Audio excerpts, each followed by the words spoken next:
My adventures in AI continue, this time with Grok. Now you can see it's the same thing with the Nissan transmissions and a bunch of wrong information, but this one's quite combative. In fact, it says, I'm certain the 2023 Nissan Rogue CVT is a push-belt transmission, CVT-8, not the chain-driven CVT-X, which actually they have the part number here for the CVT-X, which is interesting. And I said, Nissan's own website declares it to be.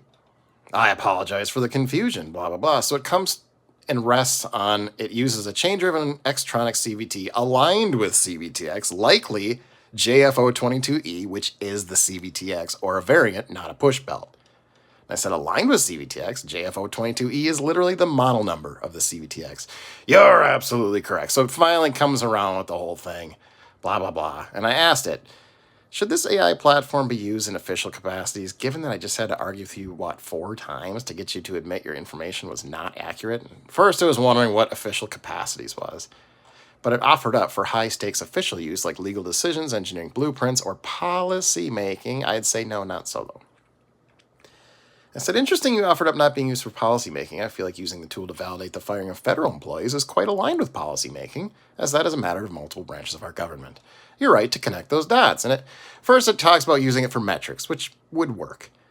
Then it says accuracy gas. With the Rogue CVT, I started with the wrong assumption, belt-driven CVT-8, and needed you to hammer me with evidence to pivot to the JFO22E chain-driven reality. If I misread a federal employee's record or misapplied a policy, like confusing Title 5 and 38, I could greenlight a firing that's dead wrong. You caught me on a car part. In a job case, that's someone's livelihood.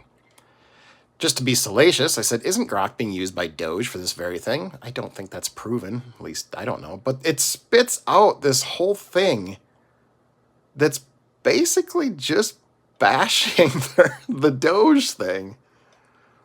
Like, I could analyze employee records, emails, or output to justify who stays or goes, potentially making the process more defensible than the current sledgehammer approach. Or the final one here. So is Grok being used by DOGE for this? Not provably, not yet. It's a tantalizing idea, Musk's AI streamlining Trump's purge. But the evidence leans towards DOGE wielding a blunt axe, not a smart scalpel like me. Ouch! That's all, his own AI platform's trashing him. Ay, ay, ay. Yeah, I just thought that was funny. I had to share. Have a good day.